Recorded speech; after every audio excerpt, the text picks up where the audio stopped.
ನಮ್ಮ ಮನೆಗೆ ಯಾರೋ ಒಬ್ರು ಬಂದಿದ್ರು, ಯಾರು ಅಂತ ಗೊತ್ತಾದ್ರೆ ನೀವೇ ಶಾಕ್ ಆಗ್ತೀರಾ. ಹಾಯ್ ಹಲೋ ನಮಸ್ಕಾರ. ನನ್ನ ಡೇ ಸ್ಟಾರ್ಟ್ ಆಗಿದ್ದು ಒಂದು ಗ್ಲಾಸ್ ಆಫ್ ವಾಟರಿಂದ.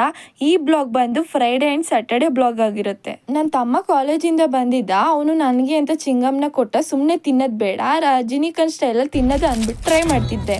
ನೋಡಿ ಯಾವ ಥರ ಸರ್ಕಸ್ ಮಾಡ್ತಾ ಇದ್ದೀನಿ ಅಂತ.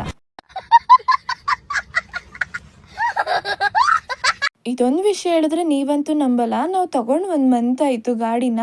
ಬಟ್ ಇದೇ ಫಸ್ಟ್ ಟೈಮ್ ನಾವು ಪೆಟ್ರೋಲ್ನ ಹಾಕ್ಸಕ್ಕಂತ ಹೋಗ್ತಿದ್ದೀವಿ.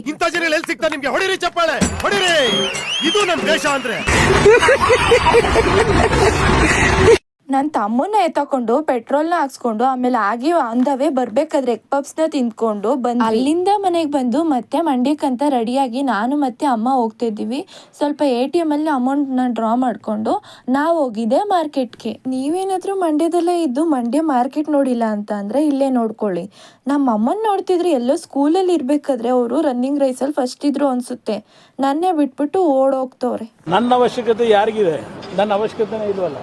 ನಾವು ಮಾರ್ಕೆಟಲ್ಲಿ ಏನೇನು ತೊಗೊಂಡ್ವಿ ಅಂತ ಅಂದರೆ ಬಾಳೆಹಣ್ಣು, ಹೂವು ಮತ್ತು ಹೂನಾರನ ತೊಗೊಳ್ತಾ ಇದ್ದೀವಿ. ಯಾಕೆ ಅಂತಂದರೆ ನಾವು ಮತ್ತೆ ಪೂಜೆನ ಮಾಡಿಸ್ತಿದ್ದೀವಿ. ಇದೆಲ್ಲ ಆದಮೇಲೆ ನಾನು ಐಬ್ರೋ ಮಾಡಿಸ್ಕೊಂಡು ಹೊರಗಡೆ ಬಂದು ನೋಡಿದ್ರೆ ಆಗಲೇ ಮಳೆ ಬರೋ ಥರ ಆಗಿತ್ತು. ಇಲ್ಲೆಲ್ಲ ತಿರ್ಕೊಂಡು ಬರೋಷ್ಟರಲ್ಲಿ ನನ್ನ ಕಾಲು ಗಾಯನೇ ಆಗಿಬಿಟ್ಟಿತ್ತು.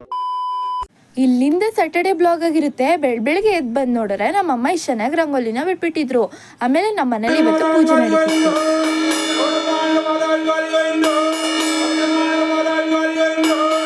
ನಮ್ಮ ಮನೆಗೆ ಬೇರೆ ಯಾರೂ ಬಂದಿರಲಿಲ್ಲ, ನಮ್ಮ ಅಕ್ಕನೇ ಬಂದಿದ್ದು. ಯಾರು ಶಾಕ್ ಆಗಬೇಡಿ. ನಾವು ಬಂದಿರೋ ದೇವಸ್ಥಾನ ಚೆನ್ನಕೇಶ್ವರ ದೇವಸ್ಥಾನ. ಈ ದೇವಸ್ಥಾನ ಬಂದು ನಮ್ಮೂರಲ್ಲೇ ಇದೆ. ಇದನ್ನ ಹೊಸದಾಗಿ ಕಟ್ಟಿಸ್ತಾ ಇದ್ದಾರೆ, ಇನ್ನ ಫಿನಿಶ್ ಅಂತೂ ಆಗಿಲ್ಲ. ಓಕೆ ಗೈಸ್, ನೆಕ್ಸ್ಟ್ ಬ್ಲಾಗಲ್ಲಿ ಸಿಗ್ತೀನಿ. Okay, by, take care.